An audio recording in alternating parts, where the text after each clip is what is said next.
in Shibuya in Tokyo.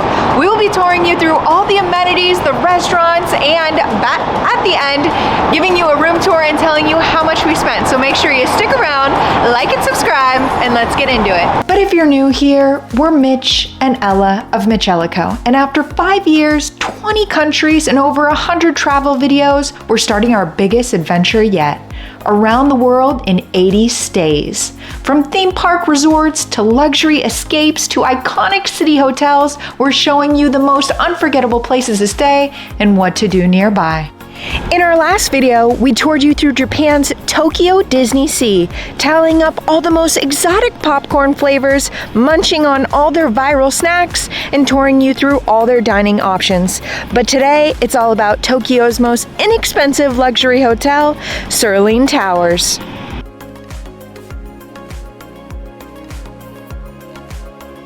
So if you clicked on this video, you're probably looking for a hotel near the Shibuya Crossing. So famous. And I am with you where you are doing a lot of research. There's a lot to choose from, but I came across this hotel that I want to say Cerulean Tower that has the most affordable price for the 5-star rating that is within it. Luxury is the name of the game, and the convenience of the destination. Okay, so we're almost to the check-in area, but I also wanted to say the location is what makes this hotel really good too. Not only the Shibuya Crossing, but Shibuya Station. If you're coming from out of town, or maybe Tokyo Disneyland, you're making it in. It's about a 60-minute drive, which they can send a limousine to go pick you up from the airport. And then once you arrive, we're going to make it into the main lobby, which is gorgeous, to check in.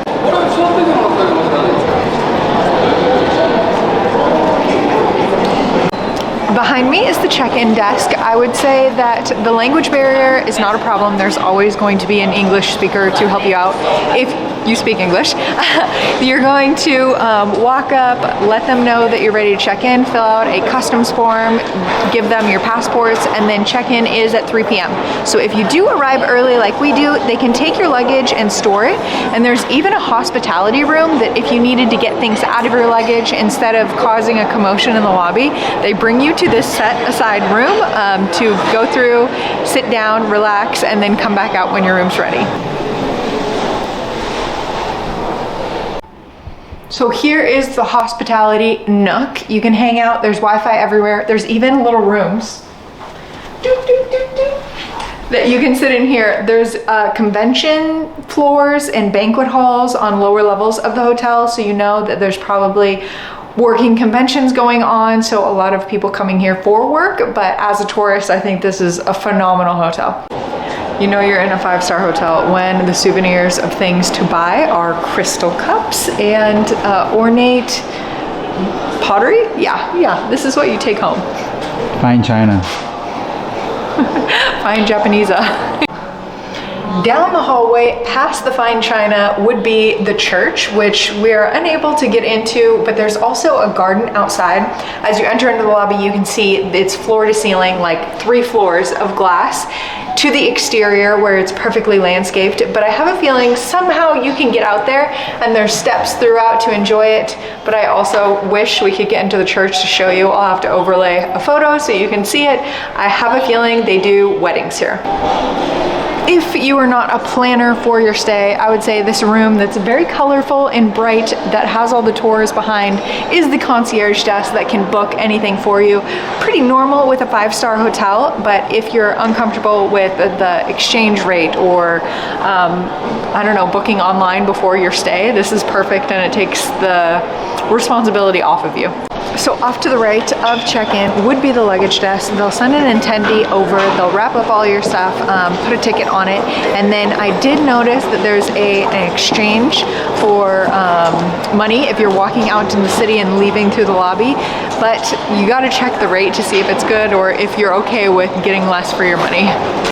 Still, we're in the lobby. It's huge in here. There's the garden kitchen. If you hadn't eaten or wanted to come down for a small bite, it's definitely a Halloween time right now. We're here in October of 2025, but there's lots to eat and drink here, including a dessert bar behind me.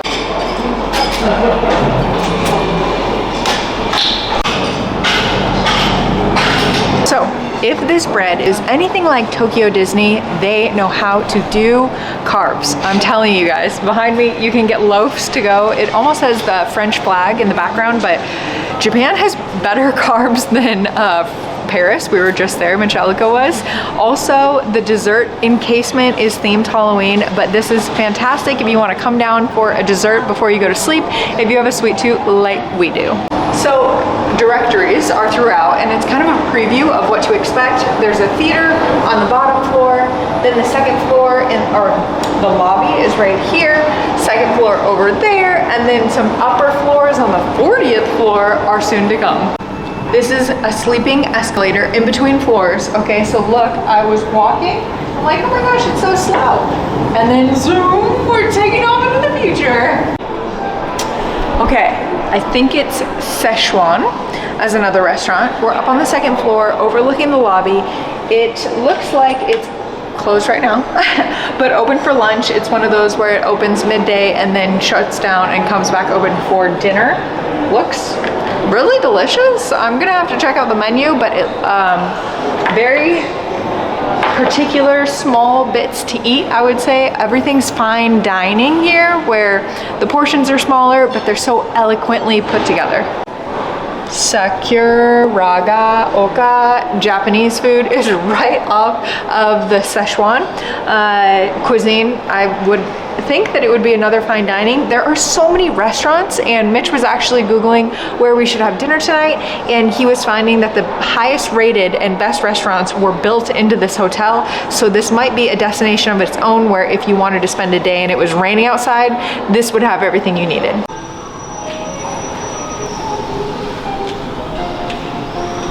In our other hotel reviews that we've completed in Japan at Tokyo Disney, we didn't find that there was an actual spa. Technically, this hotel has an esthetician salon, whatever that means behind me, but it is closed, and it has a gym, which we have not experienced yet. So I'm excited to take a look, but I mean, there's even this outdoor cute area right next to it as viewing. If you didn't want to see the city, it's well manicured in there.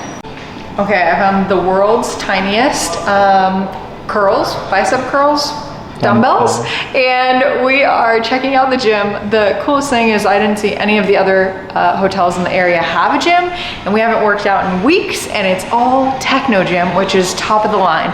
But the most hilarious thing is that I'm dressed all nice for the hotel review, and we're working out together. We've made it to the 39th floor, and there's nobody up here. It's so exclusive to come up through the elevator.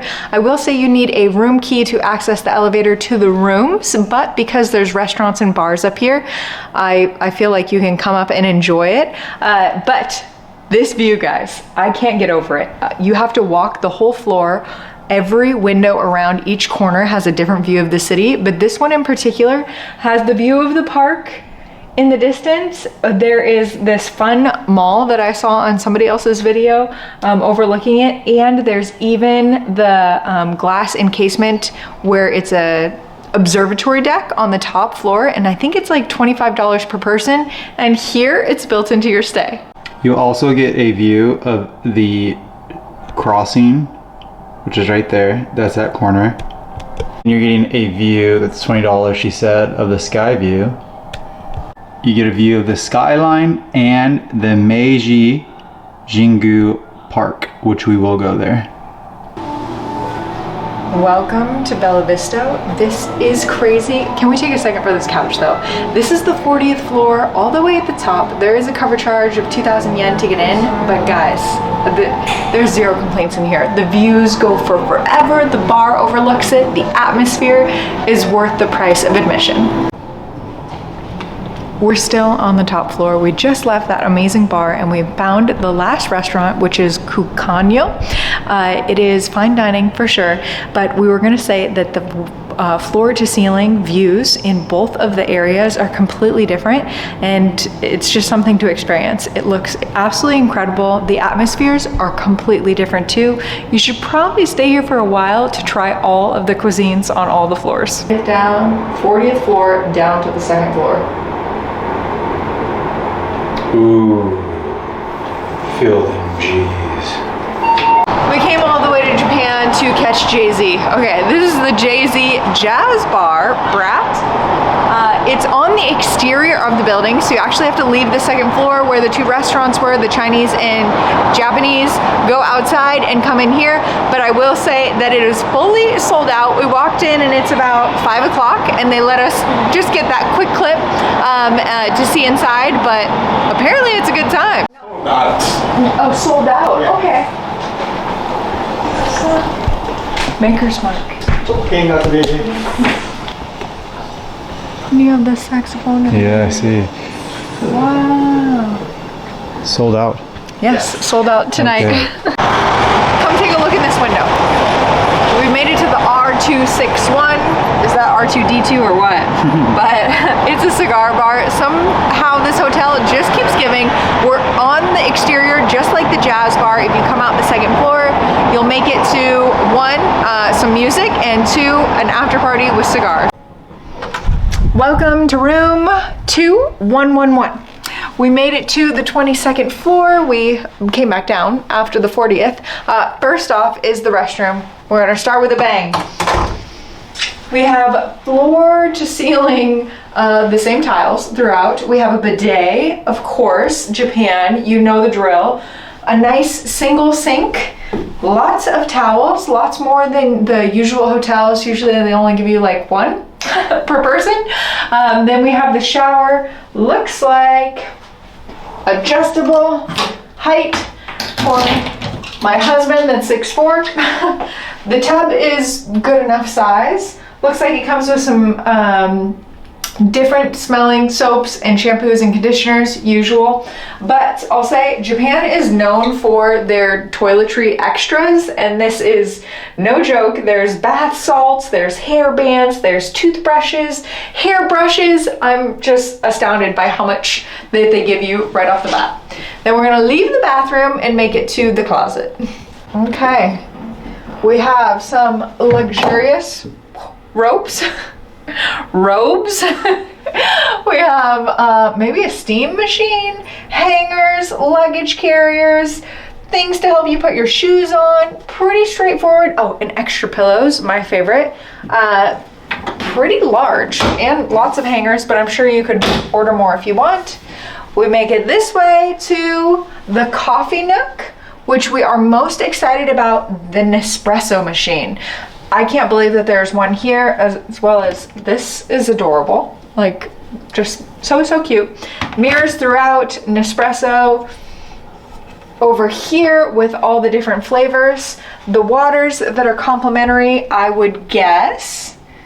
We have, ooh, almost a mini bar and some popcorn. Not complimentary, if I had to guess. And then a mini fridge, which is more on the stocked side. And to the bedroom, we have a full-size bed, which I am so surprised. I thought it was gonna be 2 beds because that's been our experience of all of Japan.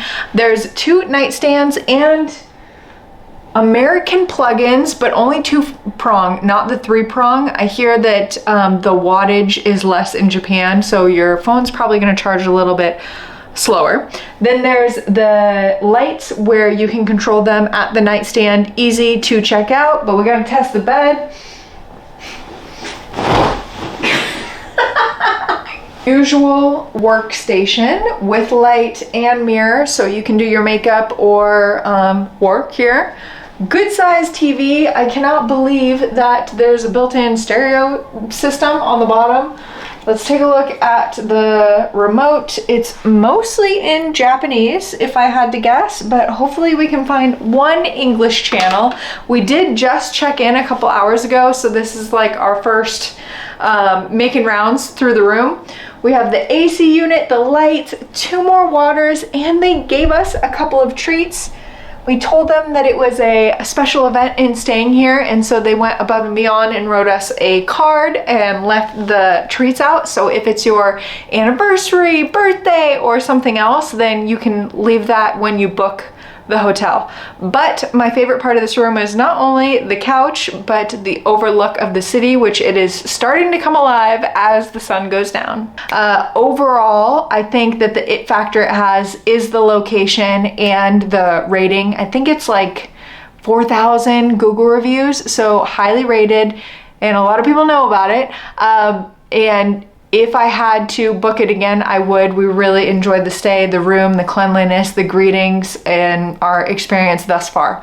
So overall, the drum roll of how much we spent is $500 a night.